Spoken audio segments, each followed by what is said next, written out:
On November 28, 2016, the Brazilian football club Chapecoense was flying to visit the strongest club in South America, the Colombian Atlético Nacional. The teams were supposed to play the first final match of the South American Cup. Reconstruction of events. For the flight from Brazil to Colombia, Chapecoense decided to hire an Avro 146 plane from a Bolivian charter carrier. The plane was stationed in Bolivia, and the team sent 3 requests to their Brazilian aviation authority to permit this flight. However, all requests were denied because they did not comply with aviation regulations. It turned out that the carrier had to be either from the departure country or the arrival country. Thus, Chapecoense had to book either a Brazilian or Colombian plane. The Bolivian option was not suitable. Therefore, the team was put on a regular passenger flight from Brazil to Bolivia, to the city of Santa Cruz. The Avro 146 then flew there to pick them up. Before departing for Colombia, it was decided to refuel the plane to the maximum capacity, and 9 tons of kerosene were loaded into the fuel tanks. However, the destination required 12 tons of fuel, so an intermediate refueling stop was planned at Cobia Airport on the border between Bolivia and Brazil. However, the issue was that it operates only during the day, and at night it only opens upon request. The charter airline did not concern itself with this problem.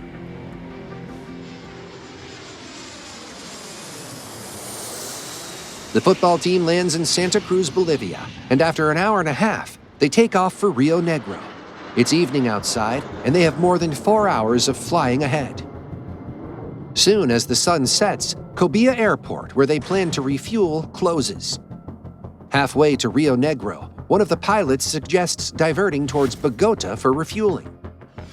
In one of the communication sessions, the unsuspecting controller allows them to slightly adjust their route.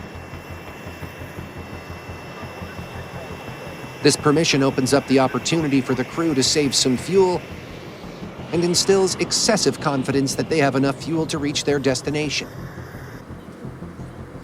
In reality, no amount of fuel saving allows them to reach Rio Negro without refueling.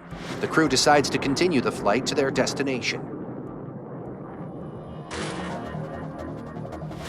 After 4 hours of flying, the critical low fuel warning goes off.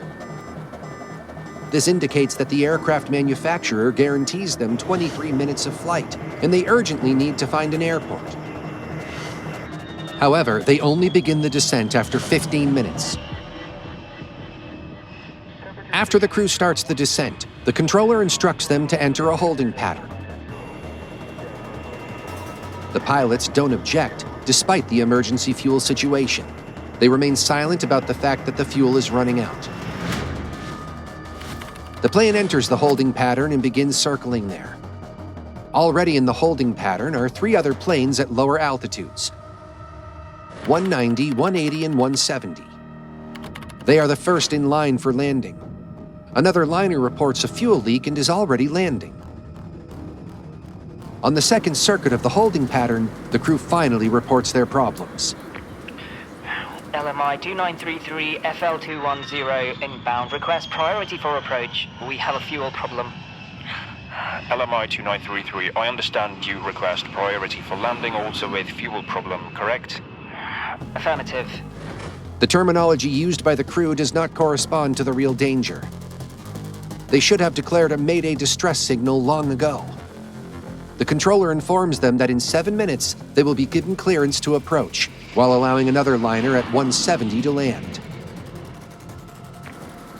Maintain current heading and stand by till you commence to continue your descent. We'll maintain current heading and standing by for descent. LMI 2933 requests inbound vectors.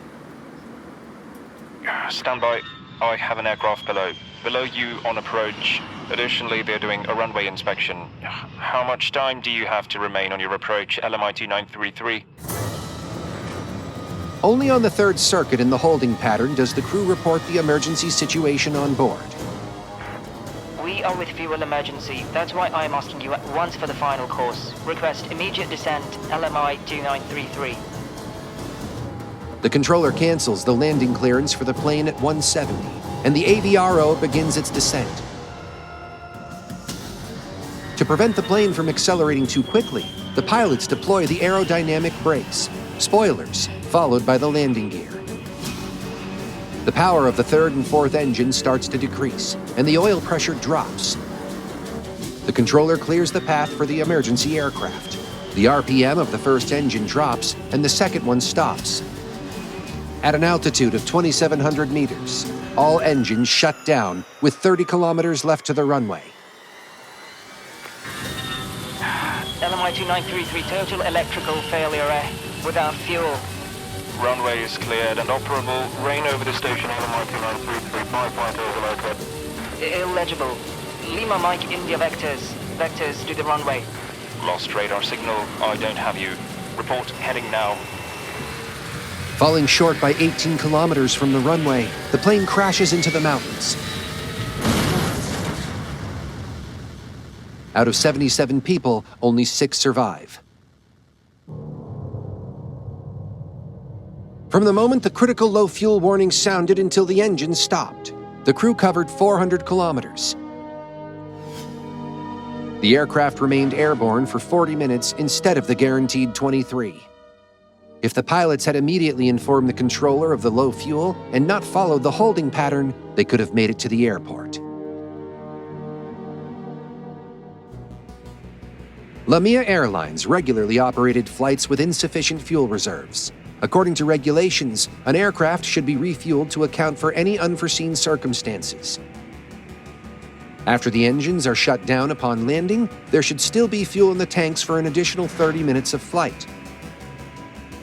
Flights should be planned to avoid the use of reserve fuel. If there is less than 30 minutes of fuel remaining in the tanks, the commander must declare an emergency situation on board. Mayday, mayday, fuel. The airline systematically violated the fuel reserve rule. Flights proceed smoothly, without delays, and everything seemed to go unnoticed. The company became accustomed to operating flights at the limit of the aircraft's capabilities. The crew was aware of the low fuel situation, but failed to take any action. During landing, the flaps were deployed too early, which disrupted the aircraft's glide path and shortened the flight time. Chapecoense's opponents, the strongest club in South America, Atlético Nacional, requested that the cup be awarded to the deceased team, and this proposal was supported.